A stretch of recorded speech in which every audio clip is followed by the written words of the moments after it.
Happy New Year, one and all. Just prior to Christmas, we saw the release of Darktable 5.0. And in this video, we're going to look at some of the new features. Let's go.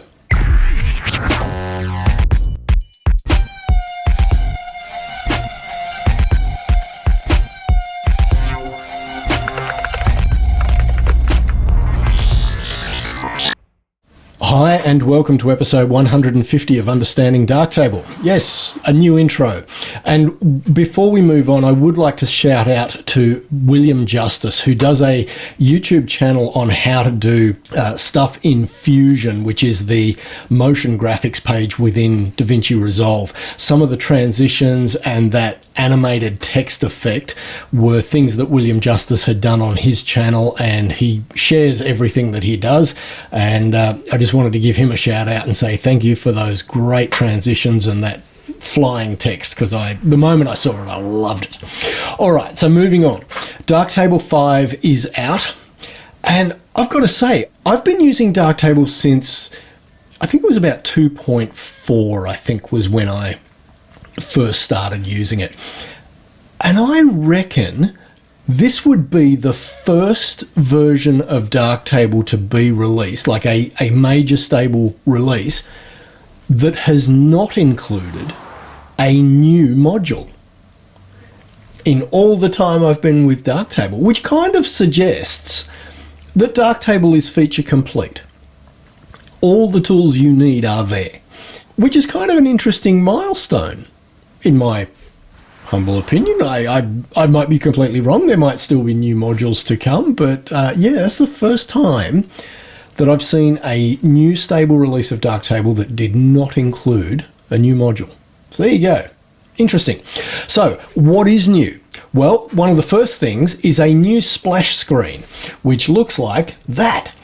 So that's great, because it used to be that when you launched Darktable, particularly on Linux, I don't know how it behaved on Mac or Windows, but certainly on Linux, there'd be no indication that anything was happening, and you'd be quite often sitting there going, did I actually click the icon, and if it was a shortcut on your desktop, it was like, oh, did I double click properly? Did I not click fast enough? And you wouldn't actually know whether or not you'd launched Darktable successfully.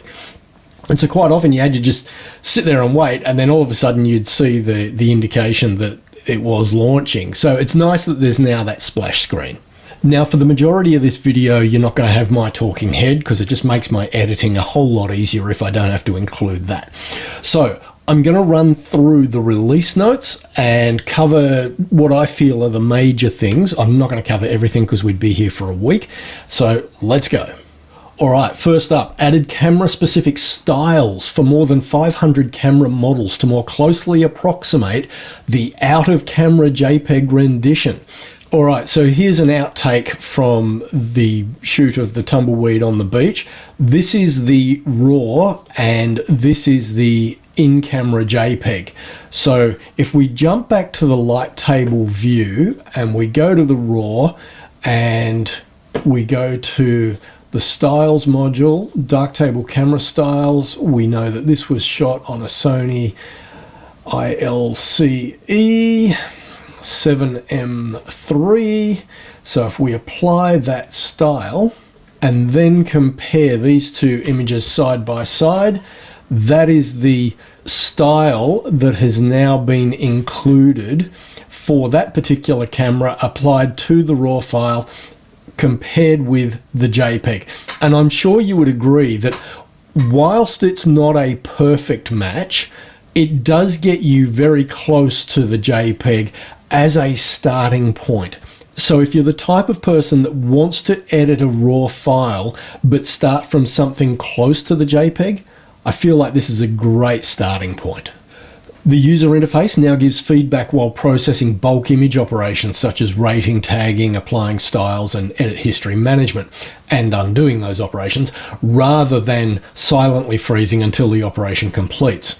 While the operation's in progress, Darktable will now show either a busy cursor, such as a stopwatch or a spinner, or a progress bar with option to cancel the remainder of the operation.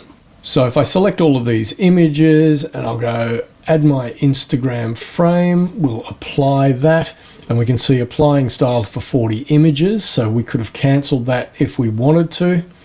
And if we want to undo, Control Z, and we get the little spinning wheel icon while it's undoing those changes.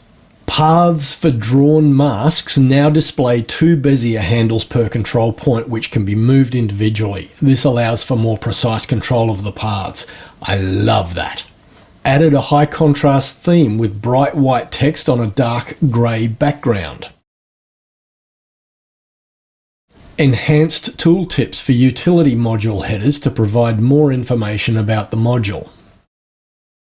Added more new user hints on an empty light table. Now, I don't have an empty light table, so I can't demonstrate this, but if you're a new user, this central part of the UI will now have some text that will explain to you how to get started with importing your images.